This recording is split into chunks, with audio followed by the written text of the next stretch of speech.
It's 2023, and what is the state of journalism today in our great country of Canada? Well, today I'm going to be talking with our guest, the great Holly Doan, the publisher of the Blacklocks Reporter. Welcome, Holly. Nice to see you, David. A clear path forward requires looking back and learning. Good public policy requires human connection. It's a consideration of the facts, applying common sense, and innovation. It's urban, it's rural, it's real life. We all have something to contribute. We all have a responsibility to get informed because there's a little piece of Canada in all of us, isn't there? Let's learn on this path together. This is Leaders on the Frontier. Well, Holly, it's an honor to have you back again on Leaders on the Frontier. We want to cover a lot of ground today from the world of Blacklocks Reporter, and I love it. We at Frontier, of course, subscribe to it, and so do so many others. So I encourage people to look at Blacklocks as a source of news, because I like that it's so factual. You're really looking at the facts. So what is the Blacklocks Reporter, and what is your focus? Well, Blacklocks Reporter, for those of you who don't know us yet, we are marking 11 years in business this October.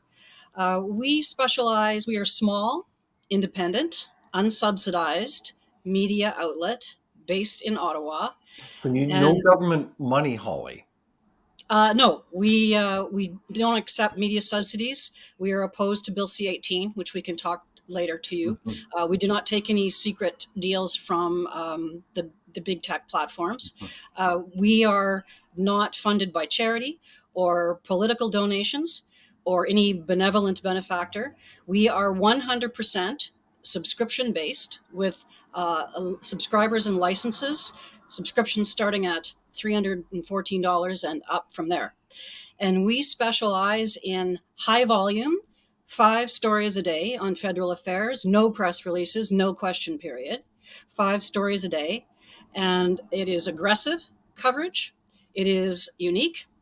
It focuses on access to information, bills, regulations, public accounts, federal court rulings, tribunal rulings, and committee testimony.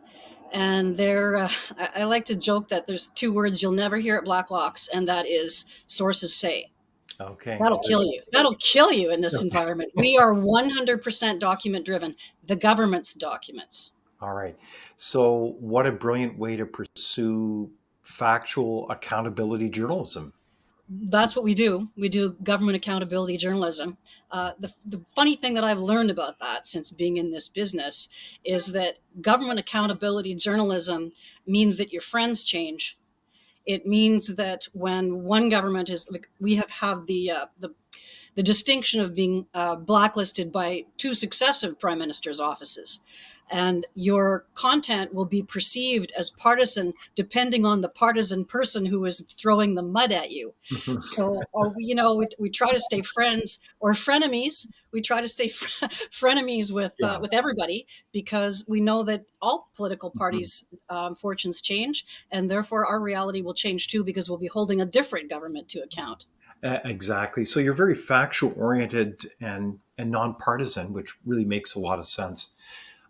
So it's fascinating. Last year, when we talked about the state of journalism in 2022, there were some really great stories. And every day, as you're alluding to, you get in your mailbox highlighted stories based on these factual documents, things that are really quite gobsmacking. And so I'll give you an example from 2022, and you know them well, Holly, you and your team.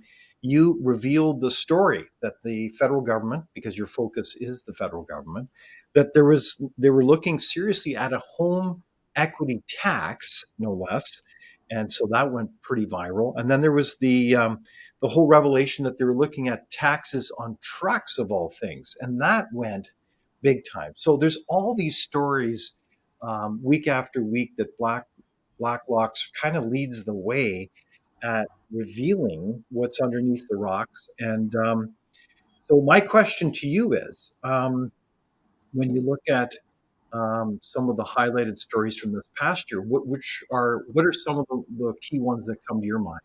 Well, I think about as the pandemic was winding down, that last miserable summer, say 2021, there was the health committee before adjournment that year had asked the Privy Council for all records dealing with pandemic management. Hmm. And there were some 200,000 documents, and they had delivered around 7,000 before Parliament adjourned and shut down that line of inquiry.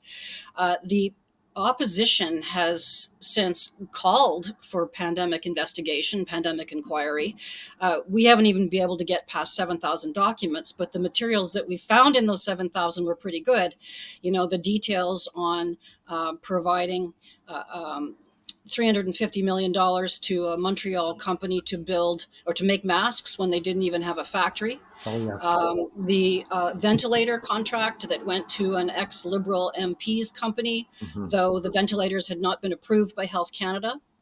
The $150 million that went immediately to SNC Lavalin to build field hospitals that no province or no department or no health authority had asked for. And the follow on that is that when the health minister testified before the Senate during this session, he said he didn't know where they were or what the status was on whatever Hmm. happened to those field hospitals. We just know that SNC Lavalin got a call from a middle manager in procurement and got Wow. that contract right at the get-go. Unbelievable. So pandemic contracting was a big story for us and actually drove subscriptions as Canadians realized that a lot of these details were not being reported by mainstream media. Hmm. So, but to put things into context, though, Blacklocks you're very unique, and you're covering a huge stage of documents and information. I mean, in some ways, you do an incredible job, but are you scratching the surface? Is it just the tip of the iceberg here? Would have to be. I mean, the one thing that I should say is that we do this kind of work not only because we devoutly believe that through exposure of government waste, mismanagement, and cronyism, Hmm. that the corrections will be made and that Canadians will get better government. We Hmm. believe that. This isn't gotcha journalism. This isn't partisan journalism. We'll do the same thing to the next government and the one after that. Hmm. But we think that because of limits now on access to information, because it's dysfunctional, because of a government that is increasingly secretive, and even some of the documents we've taught ourselves over 11 years where and how to find these documents. A lot of reporters will say to us, "Where did you get that? How do you know about that?" Well, it's a little bit like learning how to do the checks. You know, any fledgling local reporter will go into work in the morning and say, "Okay, what do I do? I check with the cops, I check with the Hmm. weather office, you know, I check with the fire department to see." Well, we have learned how to do online. Governments are mandated to post their work online in many cases, but one of the disheartening things is now we're finding increasingly they are learning or looking for ways to hide documents that they are mandated to present. So, for instance, a story just this week is that the Privy Council is refusing to release any information, any study, research, surveys they have done that is connected to behavioral science and the pandemic. Ooh, what do they We mean by don't know that? what we don't. Well, we'd like to know the answer to that question. What are you doing? What are you studying? What behaviors are you studying and why? And maybe that's something that Canadians would have a right to know since it's their money and research done on their behalf. But the Privy Council has refused to comment on it, and they won't tell the requesters, and they won't tell the people involved. Wow. So even um, even without the access to information problems, this government is hyper secretive. You said I've seen other governments. Yeah, I've been around in Ottawa since the fall of the Mulroney government and the start of the Chrétien government, and I don't ever recall a government as secretive. No kidding. Well, and this is so important. Like if you look at the bigger picture, as you know so well, you really can't have a democracy unless you have many things, including a really robust, free flow of information, and including a strong and robust media. Is that is at the heart of this, is it not? The government also has become, and other reporters have commented on this too, that the frustration in getting answers to questions basic questions go ignored, unanswered. The operation of government and the communications, we call it the communications industrial complex, Mm-hmm. they're contrary to what you would think should be the case, where if a reporter calls a communications person in government and asks for an answer to a technical question, let's say, that the job of that communications person should be to connect you with a director, with someone with technical expertise, Mm-hmm. an analyst. Uh, the purpose of communications now is an intelligence gathering exercise. Their job now is to collect information on you, the requester, to find out what it is you're asking. So the two Hmm. questions are, what are your questions? What's your deadline? In other Oh, words, tell us what you're doing and tell us how long we can get away with not answering this question. you're kidding. And So they flipped it then. It's not about serving the public, it's about serving themselves in a it's way. Is that collecting what you're saying? information on what media is doing. And so uh, we actually don't really, at Blacklocks, don't bother with communications much anymore. They don't like that much, but it doesn't, to put in bumper sticker slogans that are offered up that in no way answer our question is not a service to the public, nor does it is even a Hmm. service to journalists who are taught to get both sides. Just putting in what they said when Hmm. it had nothing to do with your question is actually a disservice to the audience. So the method of our journalism is to, why would I ask a communications representative what the answer is when I can just read their emails? Wow. So I think most Canadians would be kind of shocked to hear that.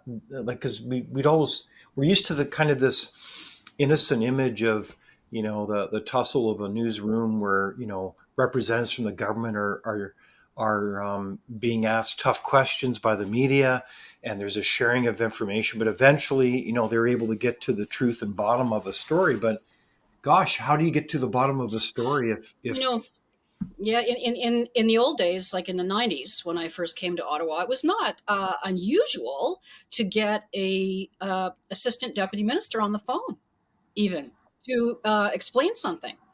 And now they are protected by a phalanx of comms guys to collect information on what media is doing and funnel it back to the center. Okay, so by comms people, you mean communications staff Hmm. that Hmm. are working for that minister or the government, the prime Hmm. minister's office, That's and right. they're there to run interference on everything, really. Is that right? That's right. But you know what's disheartening, and we see through access to information and reading their emails, what's disheartening is how many people in media acquiesce and vomit up their questions. You never, this was a principle going back to, ink stained scribes, directed by nicotine stained editors. You don't, Okay. my questions are none of your business. You put me with the interview and they'll ask the questions. Wow. But you'll be surprised how many reporters give up their questions because, um, and how many reporters go to work in communications. And so it's no wonder that the public can no longer tell the difference between government messaging and media messaging. Sometimes I can't tell either. So in 2023, you're saying that there's a kind of a dynamic where not only do you have a revolving door of media people between the media and the government working for communications, but also you have use the phrase vomit up questions.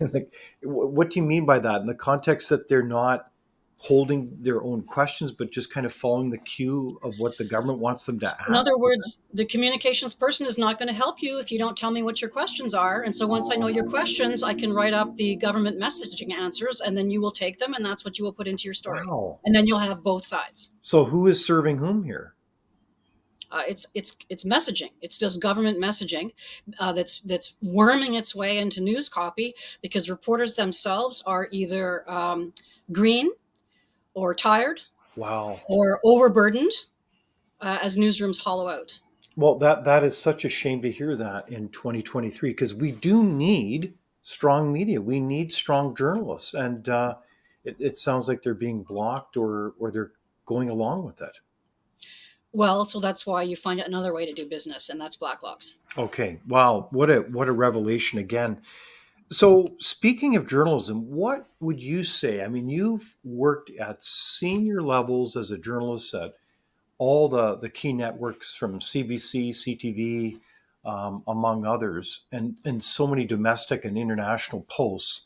What would you say makes for a strong or great journalist? I'm not sure what a journalism professor would say or what other journalists would say, but I can tell you what I think. I think the ability to bird dog the facts is a given. The ability to push through the messaging that comes at you, if we're talking about reporting on government, is a given. I think the public expects that. The journalists that I have come to admire are those who are fearless, those who don't give a damn the kind of pushback they're going to get from comms guys, from the prime minister's office, Hmm. from Twitter, from partisan trolls, the people who are able to ignore that because they know the story is right and they know they've done their work and they Hmm. know that it's a higher purpose. Yeah. And there are people who do that, and I admire that fearlessness. Hmm. And we've seen some pretty fearless journalism, but perhaps not enough of it in the last year. Would that be a fair comment? I'm thinking of Sam Cooper. Exactly. I'm thinking of Bob Fife and Steve Chase. Yes. Um, you know, whatever you see with grief they get, either at committee or on Twitter, that's nothing compared to what they're getting behind the scenes. And in these days, most media outlets don't have a management organization that's willing to back you up because everybody is worried about pushback, worried about Hmm. government subsidies. I mean, people like to say the media's bought off.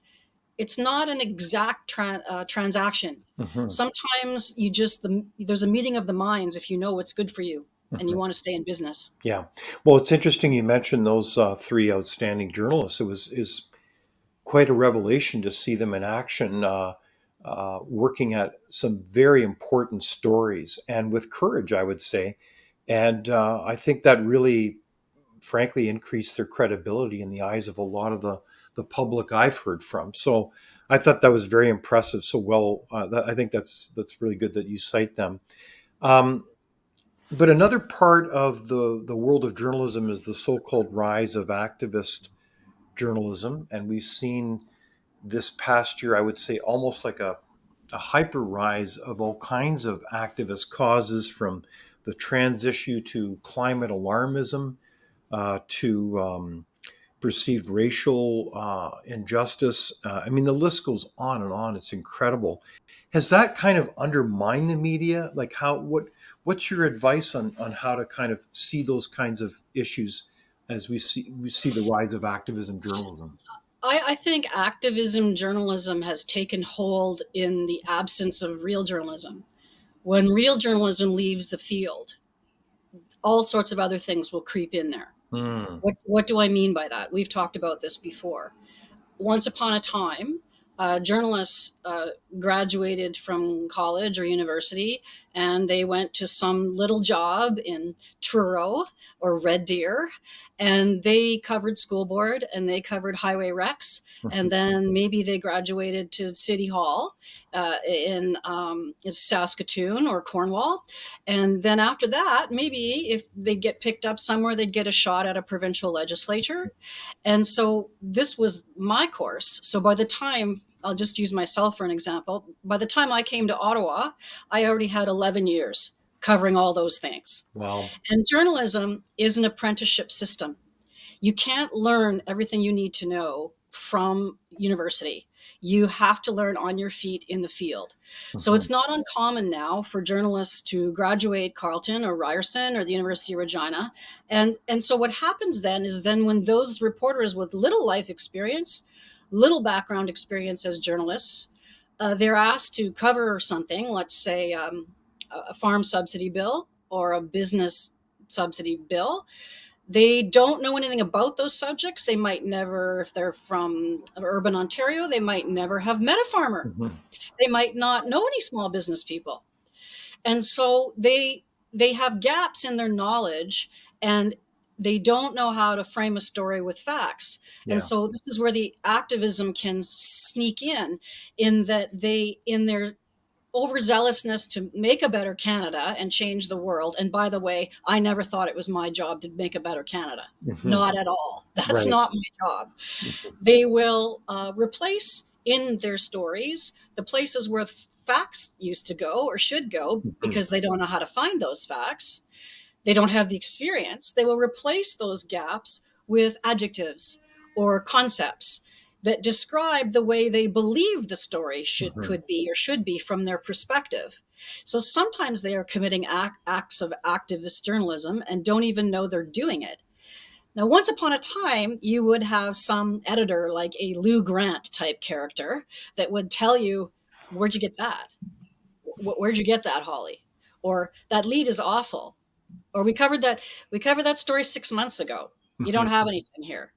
Those people too have been retired, laid off, fired, and there isn't the staff anymore. And the people that are maybe approving your story before it gets in the paper, Mhm. they might be 35 years old themselves. Yeah. We need those Lou Grants from what was it, the Mary Tyler Moore show Exactly, in the that's right. newsroom? We need And those I don't. mentors. Mhm. Right. And I mean, you remember Mary's reaction. But, it's not that uh, those reporters always mean to be activist or Mhm. to have woke narratives.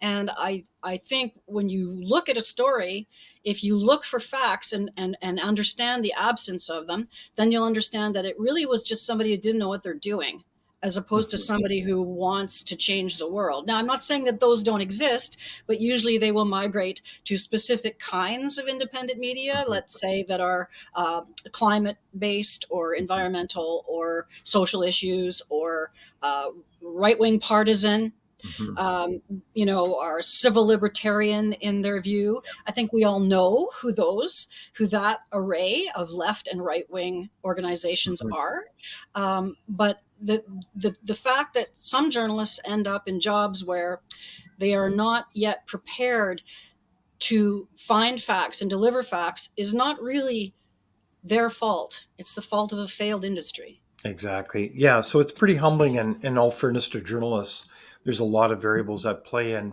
so I like the idea, the insight that you have that an apprenticeship system is very important.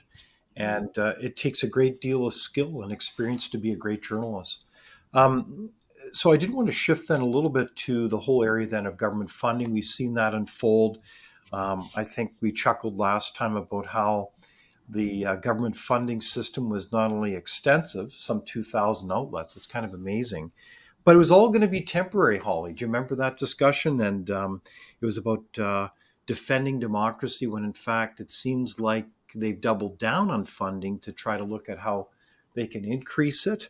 Has that acceptance of government funding compromised the credibility of a lot of journalists?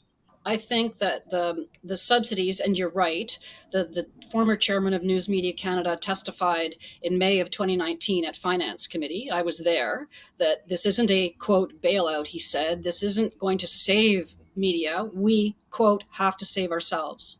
Mhm. That's what we were promised. That it was temporary. Well, did your local paper get any better since 2019 Yeah. when this temporary money was awarded to journalism? And I should mention to you as well about that, even the subsidies, there was $595 million assigned for income tax supports to publishers. That's each reporter, each head in your newsroom would be worth $13,500. And that's what the subsidy was worth. Well, guess what? The subsidy program is undersubscribed.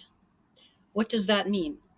That means that there are so few people left in those newsrooms Wow. that the publishers could not even soak up the amount of money that was available. It is, as of January, it was 43% undersubscribed. That's amazing. So that was a Blacklock story.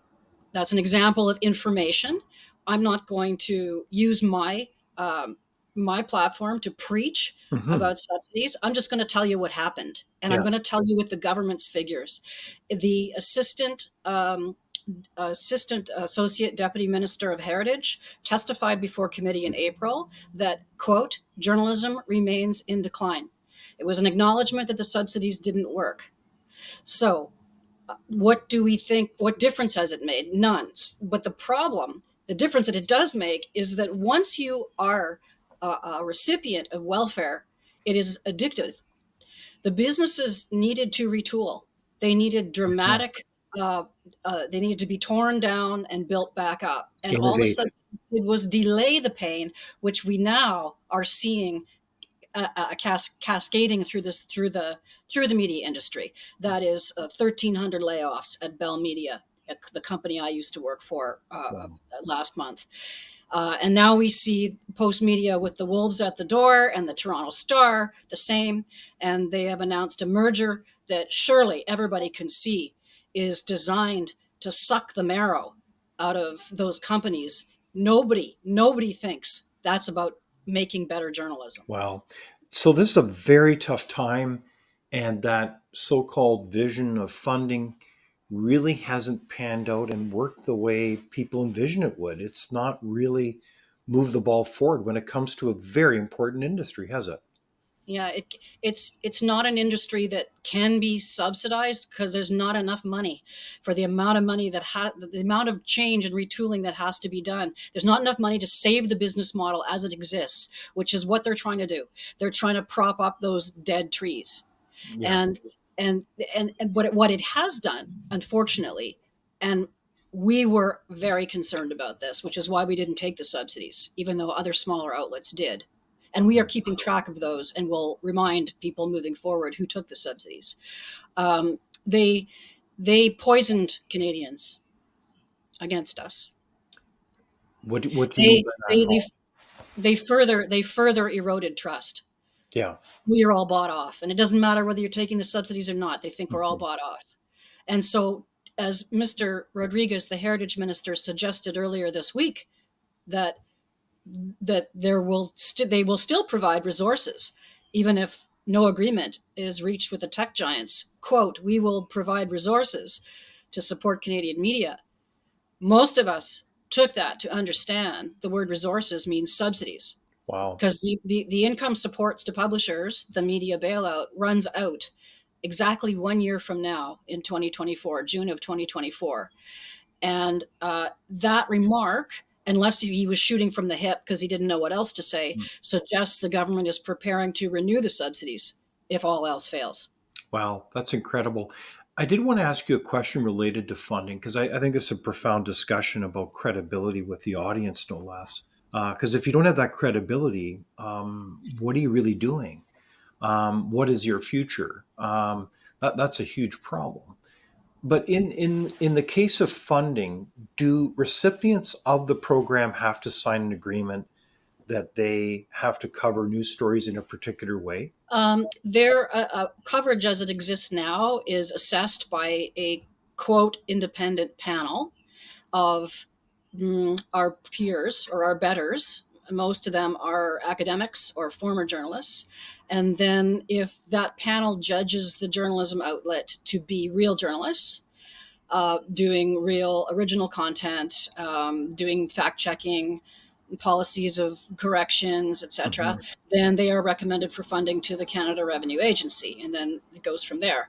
But one of the conditions of accepting funding is that the media outlet must agree to provide a right of rebuttal, something called the right of rebuttal. And now that, I guess, in theory, applies to David Leis. If you want to complain about a story, you must be given the right of rebuttal, or the Canada Revenue Agency if they don't like your story. And now, we were talking about communications people earlier in this conversation. That is their job, to correct media. That is their job, to ask for corrections, even if the correction is. And we a story we had this week that the Department of Health has had 248 corrections. This is according to an internal government Yeah. document. 248 corrections in the last 2.5, 3 years. Some of them may be as simple as you put the wrong name in the photo. Mhm. Fair enough. 248? That means the government is now in the business of correcting media. And why not? You signed a right of rebuttal when you agreed to take the money. Wow. So this is kind of the again the powerful revelation of what you and your team, Blacklocks, is doing in terms of showing the facts of how there's this emerging communication industrial complex that is really controlling the information that Canadians drink in every day. Right. And the government on the political end of it, they will say they have to do it to counter misinformation. But one of the largest perpetrators of misinformation, I don't say this with any iconoclastic notion Yeah, in my head, but one of the largest perpetrators of misinformation is the government of and the course. communications industrial complex. Yeah, The first thing you'll hear is that story's not accurate. And that's intimidating. That's the way they get you to change the story and take it down. exactly. No, this is really quite disturbing. I had the honor of traveling to many different countries in 1984, and one of them was the former Soviet Union. I remember distinctly meeting with many Soviet journalists, and it's very interesting at that time because they would explain, "Well, we're journalists, but we work with the government on what information they need us to communicate." So it's a totally different view of what a journalist was, and it is just very disturbing to hear you outline how that system works, quite Well, frankly. that was the same in China. That was the same in China too. I'm not comparing us to the Soviet Union or China. I wouldn't go that far. Right. I think that's a bit extreme. But I think that with degraded and eroded journalism, and newsrooms full of young people who haven't the mm, experience and maybe are timid, like to push back against that, and managers who don't want the grief because the subsidies are hanging in the breach, then I think that it just becomes a meeting of the minds. Exactly. And it's far easier to say hold the opposition to account than it is to hold the government to account, Yeah. because the government has a fearsome machine that will push back. Well, and I think, to my point about the Soviet Union, how do you pursue a story vigorously, bird dog the story, as you say, and go after it without any fear if you have this system constantly on your tail? And so that's my question is, how has this funding really affected or changed journalism? I don't want to say every journalist is bought off because I don't believe that. Right. But I have seen stories pulled. I have seen, as I mentioned, these an avalanche of corrections from the department now, where that you never got away with that in the 90s. Who had the audacity to Yeah. to call the bureau chief of, say, CTV and tell them that story is wrong, you must take it down, and do it Yeah. 248 times? Wow. Where do they get the empowerment? Yeah. They're out Comes of their from lane. That's media. totally inappropriate. Yeah, it's a weakened media. So, also, do you see lots of situations where you just don't hear the dog bark? You just don't hear about that story. Well, that's the other thing, isn't it? And I always urge people who are in a lather about woke reporters or reporters with narratives. It's not really what you read in the story that's troublesome, although you may see things if you're familiar with a subject where that's not right or it bothers you if you're a partisan. It's the stories they don't do. Hmm. It's the dog that didn't bark. That's the story that can hurt you. If you don't know who got pandemic contracts, if you well, for instance, if the government, this was a story Blacklocks had this week, if in 2017 the government announced the strategic innovation program, and it was much trumpeted, and everybody covered the news release, and everybody covered then minister Navdeep Bains promising 56,000 jobs would be created when they created these innovation superclusters. That's right. Right. Well, the fact is, through documents, we reported even at the time, 2 or 3 years ago, that only 7,000 jobs were created. And we got a lot of pushback. They called us misinformation on that. Well, guess what? This past week, we found another document with the industry department acknowledging that billions of dollars in this $7 billion program went out as grants, not loans, and will never be recovered. And a little under half of the projects that went out, the money that went out, went to Quebec firms. Where's the superclusters? Where are the innovation Hmm. superclusters that is Hmm. going to make Canada a leader in innovation? So we just don't talk about that. You can't cover an announcement or cover the news release and then not follow up 5 years later to see what happened. No, right on. No, and that's part of what your brilliant work is, when we describe it as accountability journalism. When you hear an announcement, you are systematically putting that in a file, bringing it back and doing the follow up. That's And it's right. all That's based right. on the government documents. It's not like an That's right. opinion, it's the facts, right? So the business model is, obviously, you can see, if the minister has a news conference today and everybody goes to that and they cover the new climate change program, and let's say we went and covered that too, well, how could we sell that? Like, we don't take subsidies. We have to sell our work, Mhm. and so nobody would buy that because the mainstream media is full of it.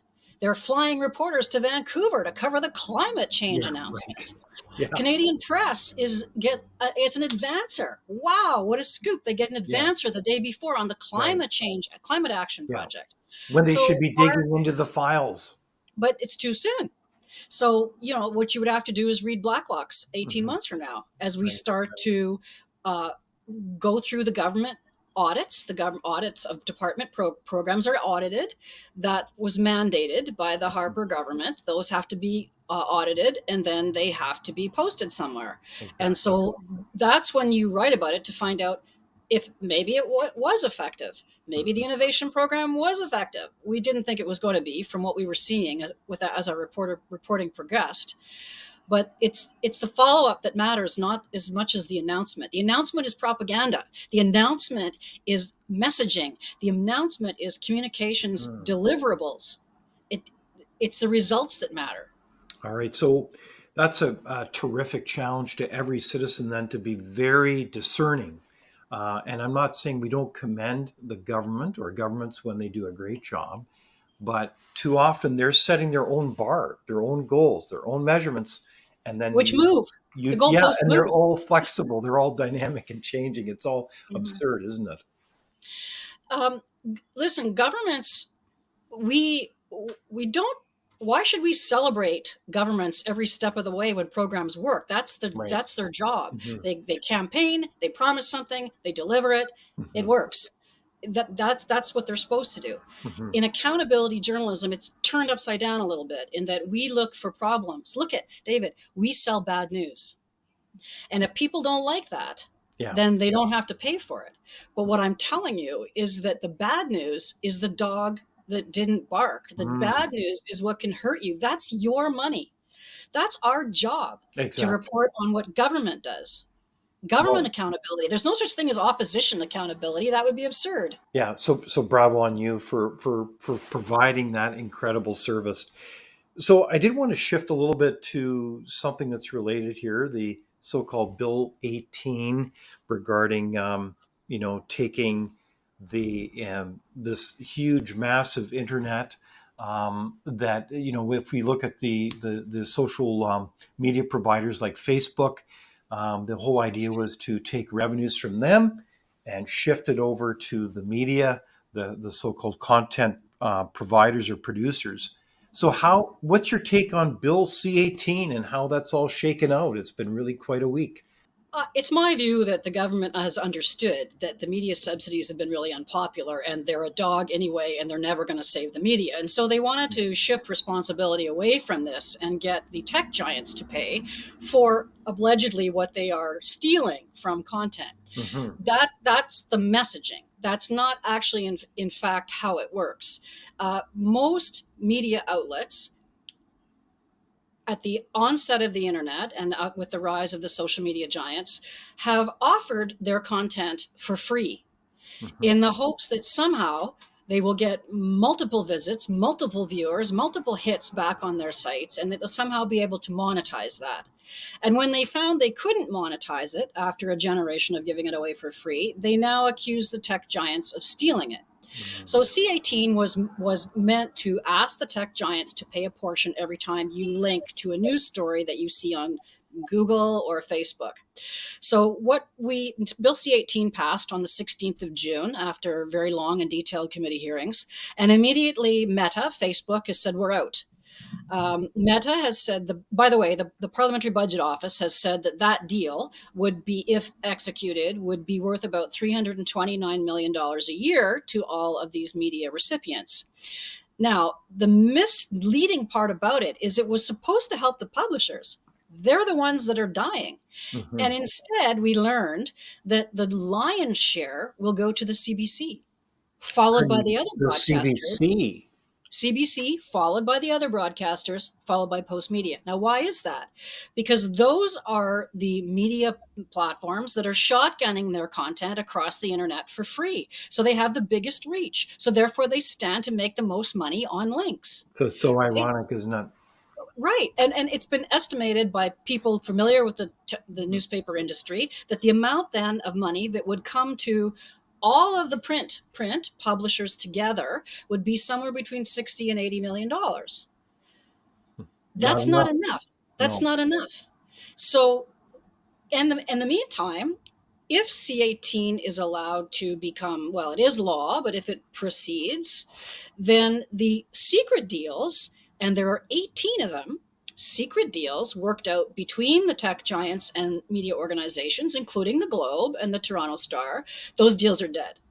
Because if we have to provide money payment for links, then we're not going to give you your millions that we're giving you in these side deal arrangements. So what C18 has done is furthered the mess. Meta has said we're out. Take them at their word. They've said, I've heard the Canadian spokesman for Meta, Facebook, say Canadian news links, not a big part of our business. They're worth about Mhm. 300 million a year. And if we do this, well, then everybody's going to want the Canada deal.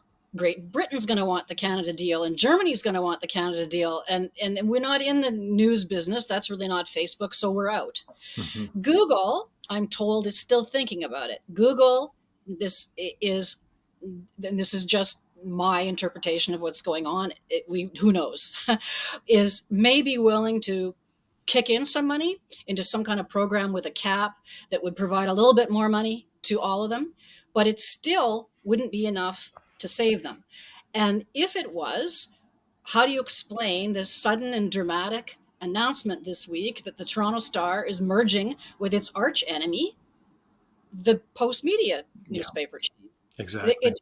They're foundering. So this has arguably made it more complicated. And gosh, how are we going to get out of that mess? Well, yes, and what it's done though is part of the bill's misrepresentation, according to its proponents, was that it was going to help small providers like us. Well, all the small media that relies we you wouldn't know about Blacklocks if you didn't hear about it over the internet. Mhm. So to me, even though my content is locked behind a paywall, you have to pay to read it. I have access to 33 million, potentially 33 million Canadian internet users. I don't have to go door to door Mhm. and flog my product. Here's how you're going to hear about it. Mhm. So, those other outlets, and I'm thinking of a company called Village Media in Southern Ontario, a very successful company that has been running a chain of local Yeah. online news websites, has their business has relied almost entirely on that. And they have said they're dead if they can't, if their content is not, can no longer be accessible through Google or Facebook. But the government didn't want to hear that, because this is the dark part about C18. It's not about saving democracy. It's about helping the big outlets, the dying business models, who the government cannot envision uh, living without. And it's also about stagnating the smaller upstarts, Mhm. because the government believes that the political upstarts, the independent media, is fearsome, that they are not, I don't mean we are a threat in that we cannot be controlled, we don't take the subsidies, we wouldn't rely on payouts from C18, and they fear the left wing and the right wing of all this parade of media outlets. And so it was insincere, the bill. It not only was there to prop up Eaton's department store, it was there to make sure the small boutique operators weren't part of the spoils. So Holly, that sounds like a brilliant summary of it, because it's nuanced and it's really speaking to the fact that it's not as simple as the overall arching message that the government is trying to portray Mhm. is not at all accurate. You have a very complex media environment today, and I think it's true what you're saying. We have to look at how do you support the entire ecosystem, including the smaller actors, and they're not as controllable as those large ones. And so the government has an interest in supporting those larger ones. Is that what you're saying? Well, yeah, I think the larger ones are a little bit more reliable, and it might, be a way of maintaining your 32% in the opinion polls too. But it, the thing is, when you talk about we have to support, people ask me, well, what's the answer then? Well, Mhm. if subsidies don't work and C18's not, obviously it's a big mess and Yeah. more consolidation appears to be happening, and we know that's not good. What's the answer? Well, the answer is a retooling. When Eaton's died, like you thought, oh, I thought, oh my gosh, where am I Yeah. going to get my mixing bowls and my pantyhose? Yes. But I still found other places came around to sell Mhm. me my mixing bowls and my pantyhose. And I'm being a bit facetious. I don't mean to Mhm. compare journalism to mixing bowls.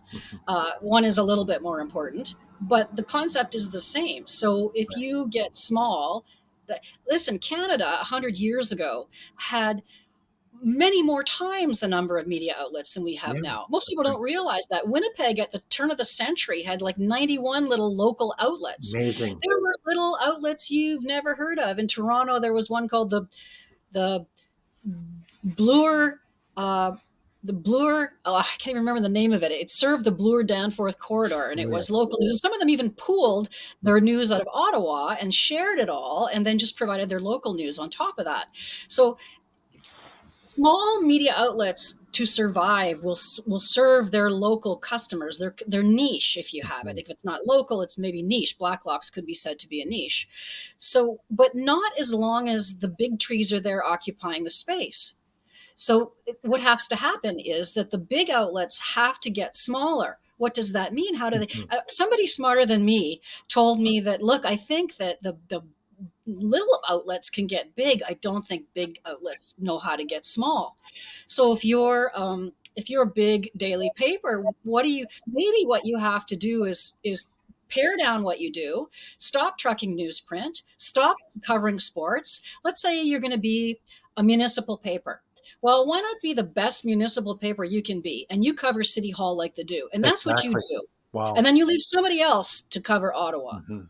right? Wow. That's just your business model. Now, I'm not saying that it immediately replaces Eaton's department store, that you got your one-stop shop when you picked up the Winnipeg Free Press or the Toronto Star, but you have to start retooling at the bottom. You have to let innovation take place, and that's not going to take place so long as you support the old business model, Mhm. because the old business model is the devil and it's the one the government is hanging on to. Mhm. We have to be bold. Yeah. So let innovation come forward, and let's see the green shoots and get out of the way. So That's right. that's a great challenge, Holly. So related to renewal, we've seen the last several months a lot of analysis and I think, frankly, good commentary about the challenges with our freedom of information system. Some have said it's broken. What do you think?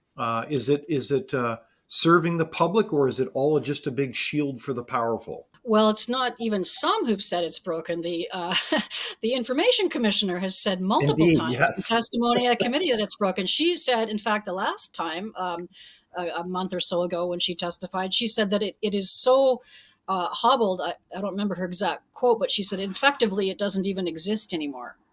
It doesn't exist anymore.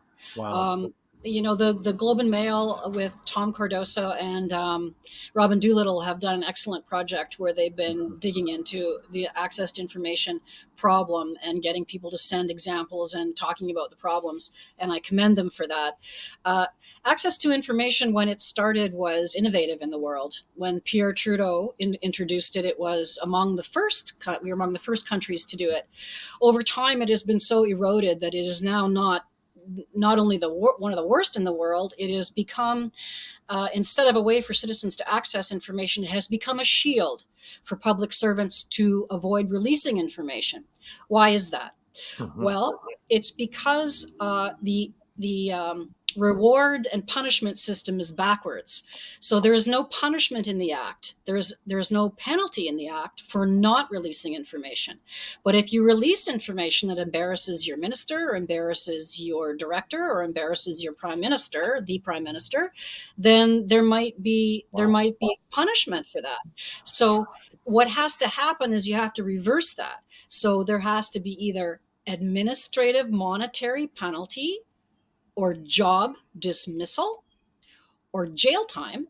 I know that sounds crazy, but other acts of parliament carry jail time. This one carries no penalty. Wow. There has to be some penalty for not releasing information, for ignoring deadlines, for blowing past deadlines. And so that then there is impetus, there is encouragement to release, because there's punishment if you don't. So that it's backwards right now. You're rewarded for not releasing. Mhm. I like your solution. Again, if you don't have the free flow of information, you don't Mhm. have accountability, you don't have democracy, do you? Can I tell you a little anecdote about access to information that happened only recently? Blacklocks has something like 1,000 access to information requests ongoing at any time. I think Wow. our record was 4 years on one at one of the Prince Rupert Port Authority. I don't even remember what the story was. It wasn't even a bombshell. It's just that they weren't going to give us the information because they didn't have to. We were party to a court action recently, last month, and the defendant happened to be the Department of Justice, and Blacklocks was the plaintiff. It concerned copyright, and the counsel for Justice Canada presented to the judge that public servants had to check our work. And that's why they had accessed our work and shared passwords and distributed without license and without payment or permission. That was their job. They had to correct our work, though our work was never corrected and they never contacted us. But one of the things they told the judge was, and this has to do with access to information, is that we were a bad actor because we used access to information to file requests to find out what the department was doing with my product. Wow. And this was evidence, according to the Department of Justice, that we were a bad actor, some kind of like a terrorist or something. Wow. Now, That's almost unbelievable. it's mind blowing. But this is an example of the attitude. The judge, to his credit, responded, and I quote, "Access to information is their statutory right. And how else would they know how their copyright was being used?" Exactly. Unquote. My- Because as ex-Chief Justice Beverly McLaughlin said, Mhm. is that access to information is a citizen's right to know what government is doing so they can take action. Exactly. It's a statutory right. They don't see it as a statutory right. Public servants and governments see it as an intrusion, as troublesome, and as potentially very dangerous for the public to know what you're doing. Wow. So the world is a little bit upside down in 2023 when we reflect on the history of the Access to Information Act. I think that was in 1982 of all things. That's right. And Yep. we have a situation now where the government thinks it's about serving themselves and not the citizen. This is a problem. That's one way of putting it. Yeah. Well, I didn't mean to laugh at your situation. It must have been incredibly frustrating, Holly, and the time and expense. But this is how they basically undermine democracy, from my perspective. Not only does the government see partisan media outlets as a threat, Mhm. right? Yeah. They also see media outlets who like to read their emails as a threat. They see monsters behind every media organization except those who don't rock the boat. Wow. Let me give you an example. So you remember um, the former Heritage Minister, Melanie Joly, said, it's important that media hold us to account. I want to be held account, she said. Mhm. Right up until the Heritage Department is asked, why did it hire an anti-Semite? And then that question Mm, was never answered. right. The next Heritage Minister, Mr. Rodriguez, said, I like tough questions. Ask me the tough questions. I attended a World Press Freedom event where he told the reporters in attendance, ask me the tough questions. That's great. Right up until Sam Cooper wants to know about the 11 MPs who had contacts with Chinese officials Yeah. prior to election. Then, then suddenly, we're not answering tough questions. We are obfuscating. We are blocking, and we are engaging in any process we can to avoid a public inquiry that would really have the tough questions. Yeah, exactly. Well, this is, it can't be about rhetoric and words. It's got to be about action. And this whole nonsense undermines people's trust in government. And we need high trust if we're going to have a high functioning And the democracy. thing about yes, you need information. You need transparency Yes. is absolutely critical. But the thing, every single government since Pierre Trudeau probably has promised to make reforms to the Access to Information Act. I'll give you every cent in my bank account if somebody actually does it. Wow. Every government says they want to do it, and then when they get into office, they will tinker around the edges and say, "Look, we made it better." And some governments did. Stephen Harper made crown corporations accessible to the access they weren't before. Hmm. Um, Scott Bryson, the former Treasury Board Yeah. president, capped the fee for an information request at $5. So they nibble around the edges. But I Hmm. mean, you should tell me a government that promises to actually make information available by default and be more transparent with media requests or requests from the public, or not see the requester as a predator, as we were described in court, and I'll vote for that person until I'm dead. Wow. Well, you heard it on here today by you, Holly Doan, about the importance of this information and for democracy. And it's quite disturbing to hear this. And we really need to be fearsome when it comes to pursuing this information. For everything's really at stake because all of this relates to freedom of expression, freedom of speech, which has really been foundational to move our society forward, hasn't it, Holly? Yeah, and you know that all these attempts to monitor the internet to penalize for hurtful but legal comment on the internet, the move to create a digital safety commissioner that would be responsible for chasing down people who make Exactly. remarks, the supports to media that acts as a harness on media freedom. All of these things are an attack on the freedom of expression, I think, and media control in particular. You know, media freedom is guaranteed in our Constitution. What does that mean? Freedom of expression in the Constitution. That means freedom from government regulation. That's what Exactly. that means. Yeah. What else does it mean? Who else is gonna limit my freedom? Yeah. You're not gonna be able to do it, but I guess the Minister of Heritage can. That's what it means. So we are trespassing on everything, all the foundational things that we used to believe in this country. Yeah. Wow. And well said. And we can't take it for granted. So this gets me to my next question around, you know, there's a lot of confusing terms used like misinformation versus disinformation. So what do we mean by those terms, Holly? I don't get too obsessed about them. I'm more worried about just finding facts in my day to Exactly. day Yes. business. Right. But my understanding is that misinformation is a misrepresenting or a twisting of the Mhm. facts or an omission, whereas disinformation is actually something that's wrong to lead you to a different conclusion. So And there's what, another one called malinformation, but yes, and oh, you got to malinformation. Google that. Right. But what I find so ironic, even paradoxical, is the whole throwing around of these terms by who is it again? Oh, yes, a lot of government leaders and actors as a kind of a pretext to do what? To shut down discussion, to shut down the facts. Am I Right. misreading that? Well, and I do believe it when I say that. Well, there might be misinformation out there from online bad Yeah, actors. sure.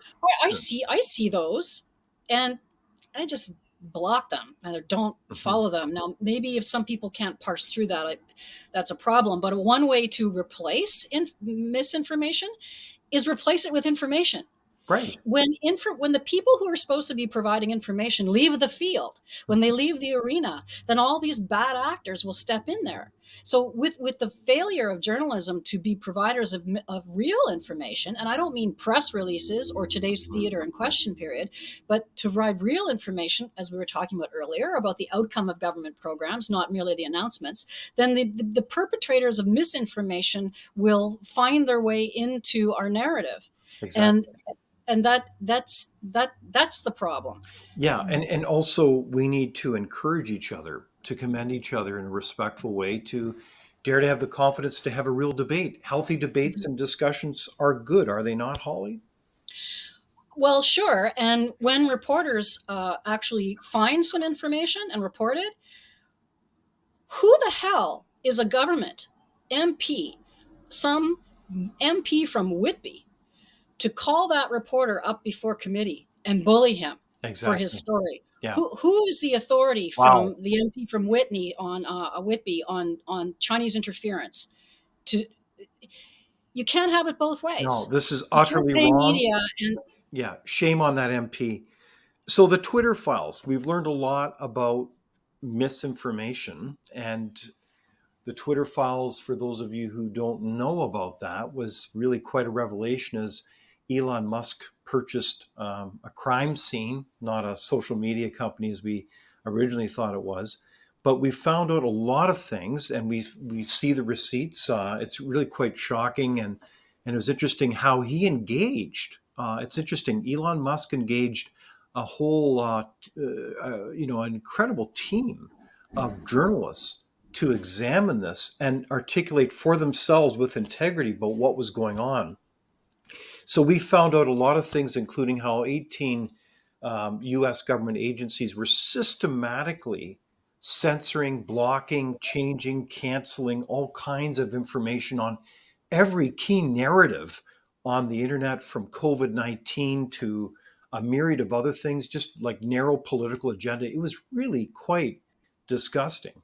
So were the Twitter files a surprise to you, Holly, and the reaction that came out of that? I maybe this is going to surprise you. I find the flood of American news is another problem for Canada. Yes, That the it flood is. of American news replaces the news that should be about Canada, and so that people who are at home watching CNN start to think that that's their narrative is about us. Exactly. Yeah. And it's not. But however, having said that, we did find out that a government department, and the individuals were named, contacted Twitter and Facebook and asked them to take down a column by Edmonton Sun columnist Lauren Gunter. And so it was happening here. Do I think it was happening to the extent that we see in America? I'm not really sure.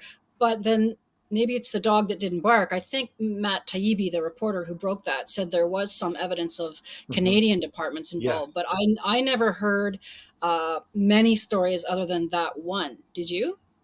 I had heard about a number of them, but I think your main point is very, very important, and that is how much U.S. information spills, obviously not into Canada, but really around the world, and how that Hmm. drives these dysfunctional narratives or lack of information. When in fact Canada could Hmm. be, well, as I know your vision is, could be a wellspring of vigorous journalism and information. Ironically, I'm always almost grief stricken when I see any story, let's say a lead or the second story on CBC or CTV that's about an American story. right? I agree. I don't want to hear about Hunter Biden Yeah. laptop or the Twitter files at the Mhm. top of my Canadian newscast. I think that Yeah. is replacing the news that they're not bothering to get for you about what there's plenty going on in this country. And I am, it's funny. It's so cute to think like when Sheila Copps was heritage minister in the 90s, she legislated that the American news magazines Time and Newsweek what had to have a Canadian insert in the Yes, I middle remember that. because Yes. she was trying to battle this Canadian this pollution, this Right. cross-border cultural pollution. How quaint to Yeah. think of that now. We are overwhelmed by it. So again, if we leave the field, all that American garbage. Right on. Well, and the other irony is that it almost seems like some politicians in Canada use that as a kind of a foil to try to transplant that narrative simplistically Roe in versus Canada. Wade. Roe versus Wade. My Yeah. my goodness, could it happen here? Yeah, no, exactly. Yeah. Or the whole Black Lives Matter protests and all of this. Well, I thought that was in a different country, and yet you're just transplanting it here to kind of almost divide people. It's almost absurd. So, speaking of events in Canada, one of the biggies that we talked about last year was, of course, about the truckers' convoy and the incredible difference they made and what happened there, and how so much of the mainstream narrative that they reported on was utterly wrong, utterly false. And I think that did have an impact on the media. Or what do you think? On the impact, I think it had a in the middle of subsidies, which we were already trying to live down. I think that the coverage of the convoy further deepened mistrust. Mm, mhm. I think, and if it didn't deepen mistrust, it deepened divisions, where partisans went further into their own corner Right. and became more hostile towards each other. And even even Judge Rollo, concluded that others could come to a different conclusion than he did, which was very unsatisfying.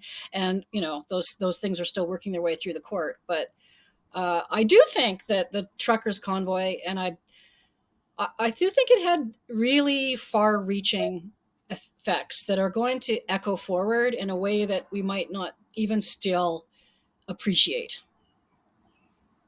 No, I agree. I have heard this from so many colleagues internationally.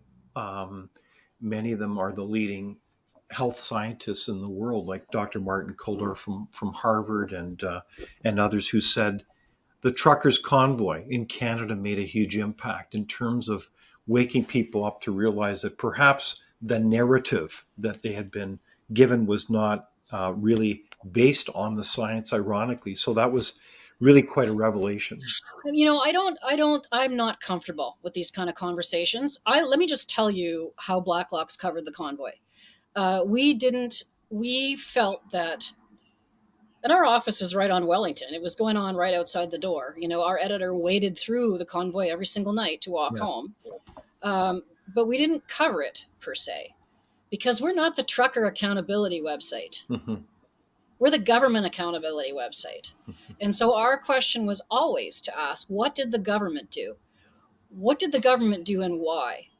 When the Minister of Public Safety testified before the Senate that police and law enforcement authorities had advised him to invoke the Emergencies Act, we found out later when the police testified that that wasn't true.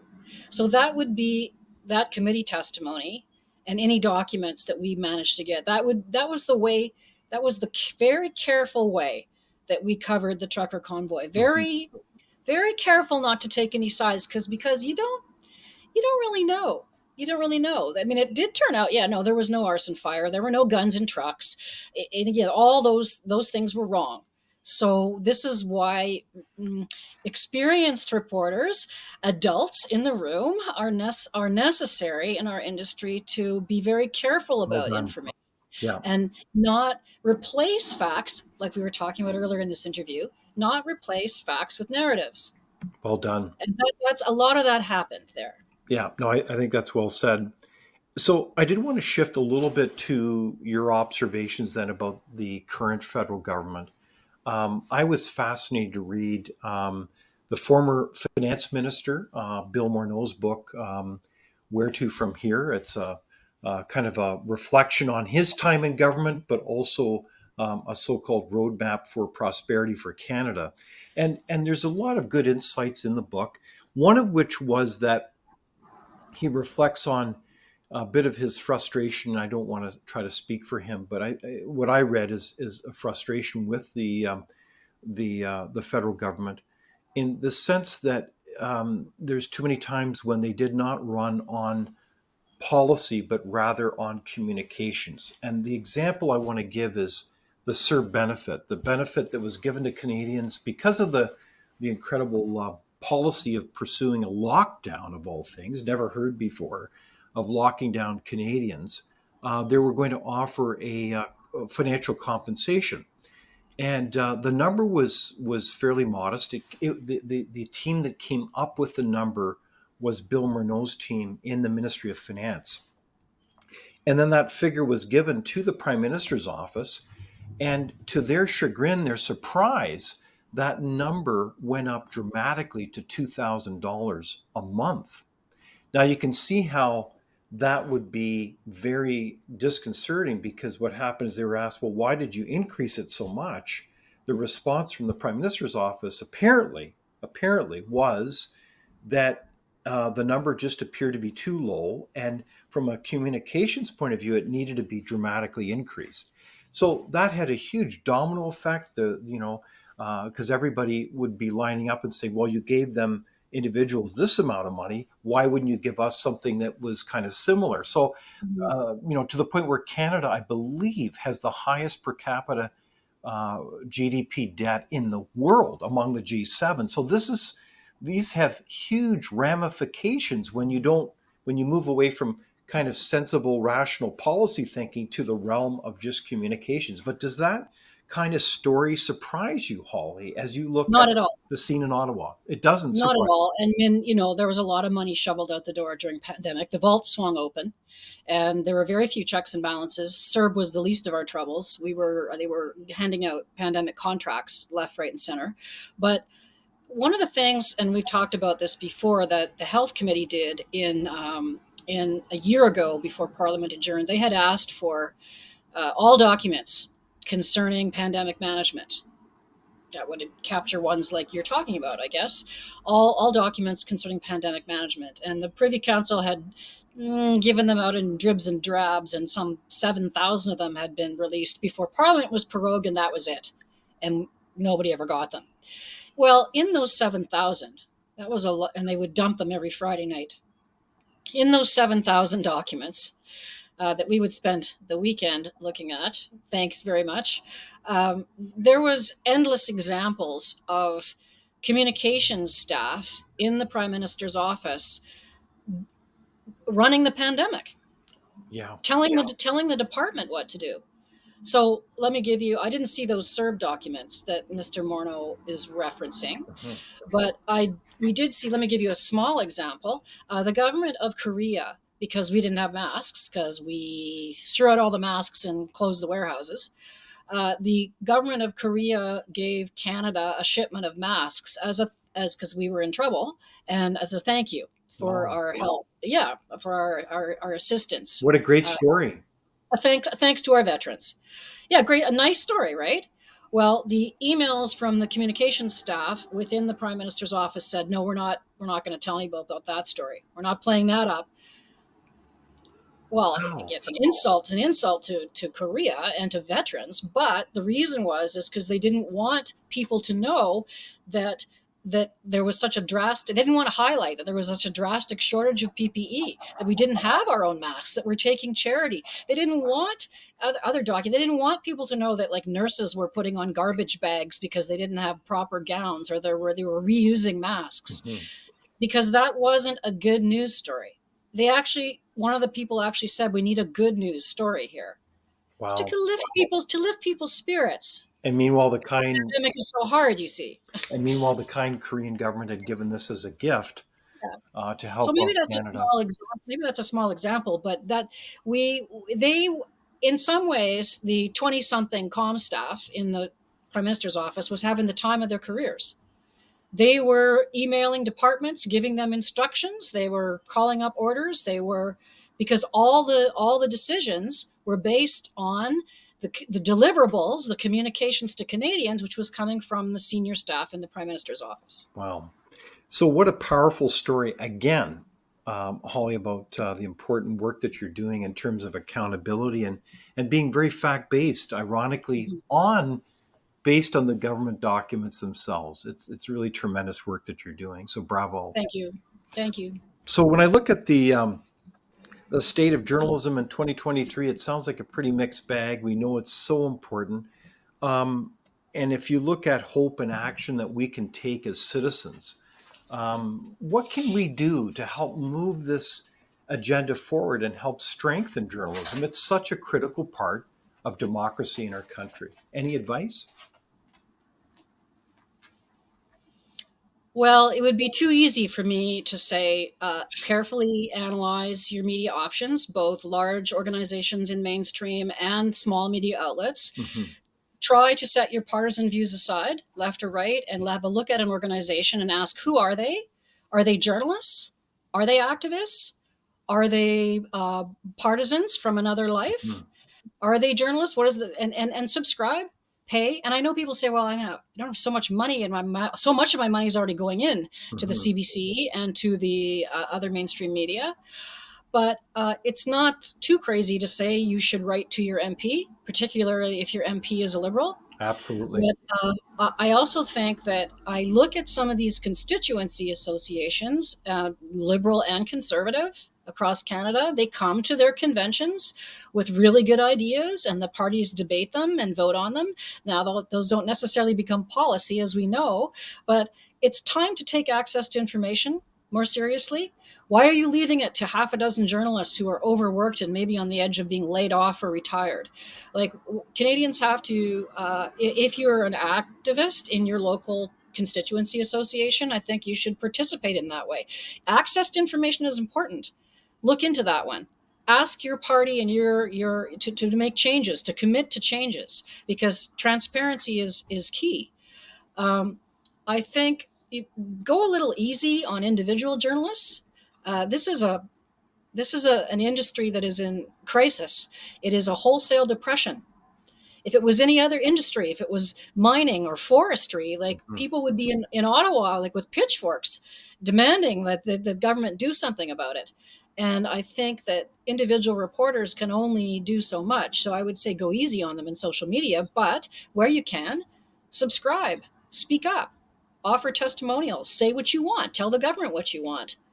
That happened with, say, to use another example, the China interference story. There was huge pushback, and somebody resigned because of it. But nobody's pushing back over this subsidies to media, and I think that people have to, in their own way, find a way to do that. And that doesn't just mean sitting in your basement, like grousing on Twitter. Well said. Holly Doan, the publisher of Blacklocks Reporter. We're so delighted that we could have this conversation. And thank you so much for your courage and your leadership. Well, I think, I lived in China, and we had a phrase there. It was called, it said, Niguo Jiangla, which means, basically translated, you overpraise. Well, thank you so much for joining us. And 谢谢. Thank you. 再见. Thank you for watching Leaders on the Frontier. We're a nonpartisan think tank. We explore ideas, policy, and practical solutions that can make a difference in the lives of Canadians. We do not accept any government funding. We work for you. Thank you for supporting Frontier. Visit fcpp.org to give. While you're there, be sure to check out our latest articles and research. Without open discussion and debate, you're not thinking, nor are you free. Comment below. We'd love for you to join the conversation.